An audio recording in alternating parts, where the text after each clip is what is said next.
There is a whisper inside all of us, a subtle hum beneath the surface of our daily lives. It's a quiet call to adventure, a beckoning from the unknown that tugs at our very being. It whispers of challenges unmet and horizons unseen. For years that voice grew louder in my heart, resonating with an intensity I could no longer ignore, asking, what are you truly made of? What are your limits and what lies beyond them? Life fills with noise and routine, a constant barrage of distractions that can drown out that inner voice. But the wild's call never fades. It persists, a constant reminder of the raw, untamed beauty that exists beyond the confines of our constructed world. I needed to strip away comfort and distraction, to shed the layers of modern life that muffled the whispers of my soul. I yearned to stand alone and face something raw and real, to confront the unvarnished truth of my own being. The Andes Mountains called my name, their towering peaks a symbol of the immense challenge I sought, promising a challenge for both body and spirit, a crucible in which I could test my mettle and discover my true capabilities. Going solo wasn't a light decision. It required careful consideration and a willingness to accept the inherent risks. People questioned it. Why alone?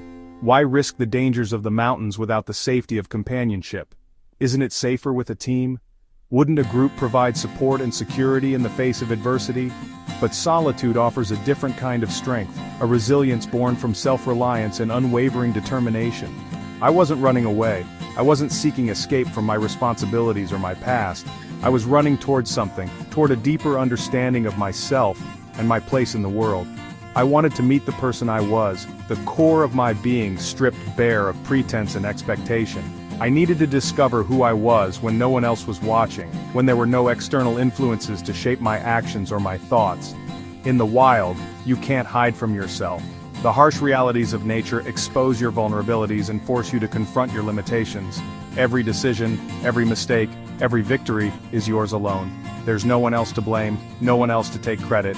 Preparing for the trek became a ritual, a sacred process of preparing myself both physically and mentally for the challenges ahead. Each piece of gear was chosen with care, my pack, my lifeline containing everything I needed to survive and thrive in the wilderness. Laying it all out, I felt excitement and a healthy dose of fear, a potent combination that fueled my determination. Fear keeps you sharp. It heightens your senses and forces you to pay attention to your surroundings. It's not about being fearless, about denying the very real dangers that exist in the wild, but about moving forward anyway, about acknowledging your fear and choosing to overcome it.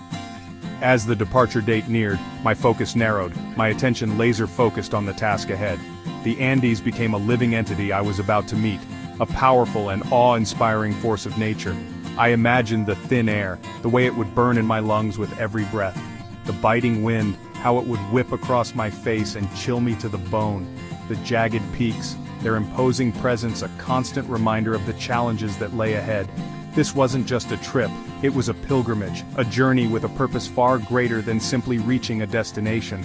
A journey to the heart of the wild and to the heart of myself, a quest for self-discovery in the face of overwhelming odds.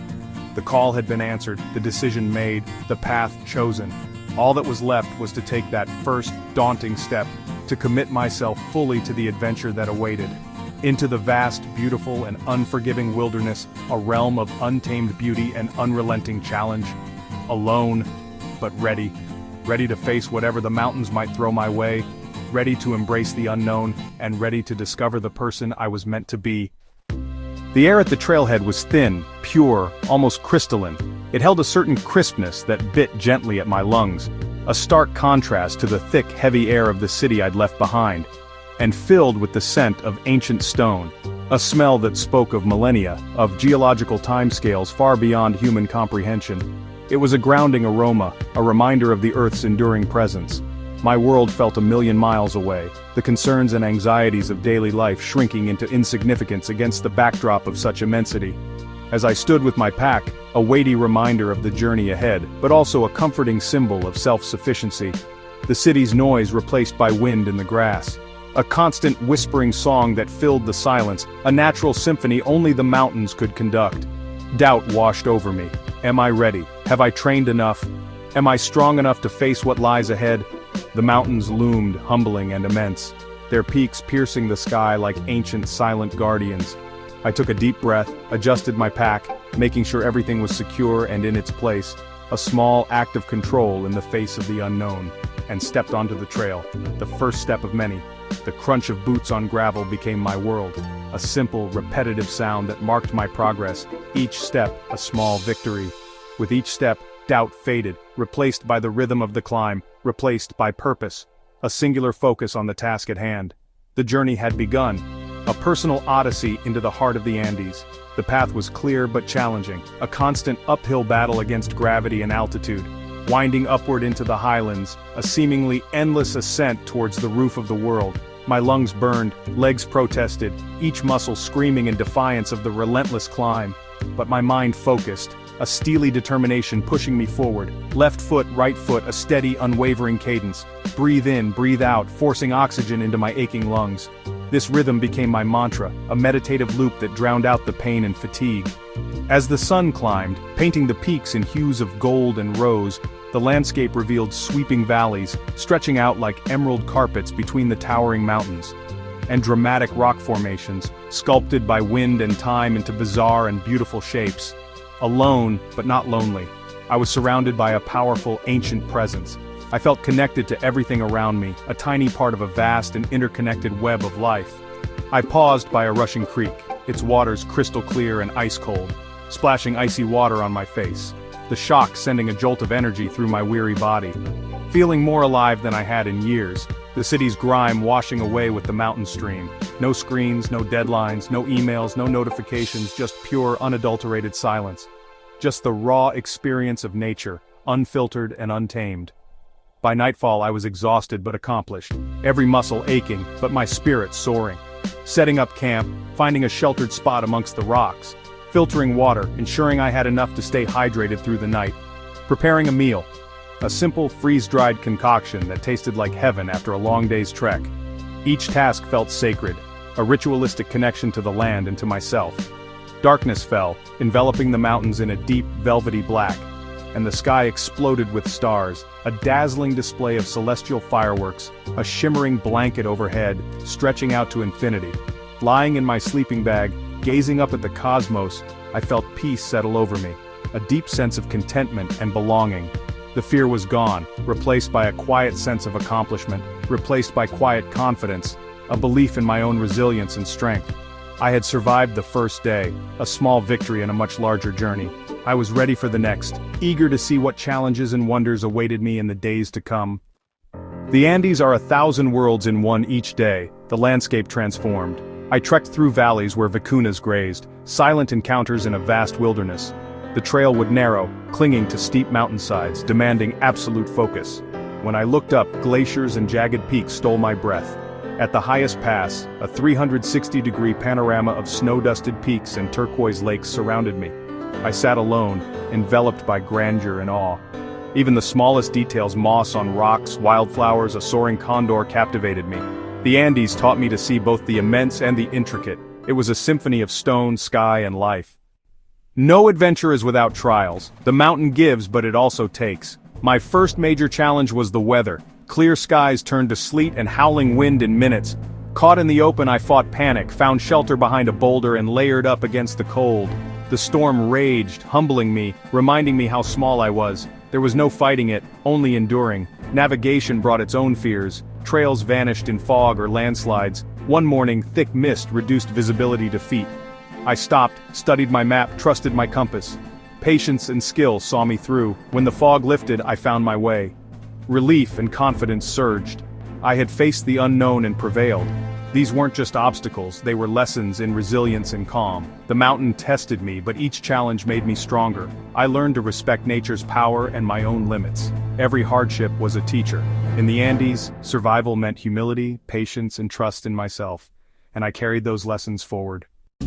True solitude is powerful. The silence was deafening at first, loneliness heavy in the evenings, but over time, loneliness became space for reflection, for listening to my own thoughts. The mountains became a mirror, forcing me to confront myself. I found comfort in my own company, learned self-reliance. Every task was mine alone, no one to help, no one to encourage. With each challenge, my confidence grew. I learned the difference between being alone and being lonely. Solitude became peaceful acceptance. I discovered a strength that came from within. This journey inward was as profound as the trek itself, and it's a strength I'll carry long after the mountains. The silence in the high Andes is profound, a sound in itself, humming with ancient energy. Above the tree line, even the wind fades. You hear your heartbeat, your breath. This silence commands presence, clearing away the clutter of daily life. My thoughts sharpened, worries shrank against the vast, quiet peaks. The silence was full of meaning, holding stories of wind, ice, and ancient cultures. My senses heightened. I noticed the faintest breeze, the subtlest color shift. A condor soared overhead, and in that stillness we shared a moment of mutual respect. The silence taught me to listen. With my ears, my body, my soul. It recalibrated me, a quiet space I can return to long after the trek. Sometimes the most powerful thing is to simply be still and listen. Solo trekking in the Andes is an incredible experience, a true test of self-reliance, but it demands more than just physical strength. It demands meticulous preparation, a deep respect for the environment, and a clear understanding of your own limits. Every detail matters. Always, without exception, tell someone your planned route and expected check-in times. Share your itinerary with a trusted contact. This seemingly simple step, often overlooked, could very well save your life in an emergency situation. It provides a crucial lifeline. Thoroughly test all your gear before you go. Know precisely how to use everything from your compass to your water filter. Your life, quite literally, depends on it. Practice these skills beforehand. Above all, respect nature. Pack out absolutely everything that you pack in. Leave no trace of your presence behind, and be mindful not to disturb the local wildlife. Observe from a distance and respect their habitat. Constantly watch the weather, learn to read the sky, feel the changes in the wind. Never, under any circumstances, push through a storm. Seek shelter and wait it out. Be humble and patient in the face of nature's power. Remember, your ego is absolutely not worth risking your life. Take the time to properly acclimatize to the altitude. Spend several days at a moderate elevation before starting your trek to allow your body to adjust. Ascend slowly and steadily and drink plenty of water to stay hydrated. Pay close attention to your body and its signals. If you start to feel sick or experience symptoms of altitude sickness, rest immediately or descend to a lower elevation. Recognizing your limits is not a sign of weakness. It's a testament to your wisdom and self-awareness. Ultimately, your mind is your most valuable survival tool. Maintain a positive attitude and break down daunting challenges into smaller, more manageable steps. Instead of focusing on the entirety of the journey, concentrate on reaching the next ridge, the next landmark. Take the time to celebrate even the smallest victories along the way. Learn to trust your instincts and intuition. If something feels wrong or unsafe, don't hesitate to change your plans or turn back. Remember, the ultimate goal is to come home safely, to return with incredible stories and valuable lessons learned from the mountains. Thorough preparation, unwavering humility, and unyielding mental strength. These are your greatest assets when venturing into the Andes. The mountains offer incredible rewards to those who approach them with respect and responsibility. True adventure is about learning and growing, not about conquering or dominating nature. Be ready for anything, make smart decisions, and embrace the beauty and challenge of the wild. Your incredible journey starts with a single, deliberate step forward into the unknown. Leaving the Andes was bittersweet relief and sadness mingled as I returned to civilization. The trek was over, but its impact was just beginning. I carried home resilience, the courage to face fear and keep moving. True strength isn't the absence of weakness, but the will to find a way through. Simplicity became a gift. I learned how little I need to be content. The essentials, shelter, water, food, the path were enough. I found joy in simple things, a warm meal, a sunset, a dry place to sleep. Most of all, I felt connected to the world, part of a vast, living ecosystem. The Andes gave me strength, clarity, and peace, and a responsibility to protect wild places. The lessons are etched in my soul. The Andes journey wasn't just about climbing a mountain, it was about discovering the mountain within. We all have internal peaks to climb: fear, doubt, limitation. Wild places show us we're more capable and connected than we believe. If you feel the call to adventure, don't ignore it. Your Andes might be a new skill, a tough conversation, or a long-deferred dream. The fear you feel means you're on the right path. Start small, a day hike, a night camping. The first step is what matters. Choose adventure over routine, courage over comfort. The journey begins with a single step. You'll find strength, peace, and stories. Not of conquering, but of connecting. Your adventure is out there, calling in the quiet moments. Listen, answer, take that first step. Your mountain awaits. Go and climb it.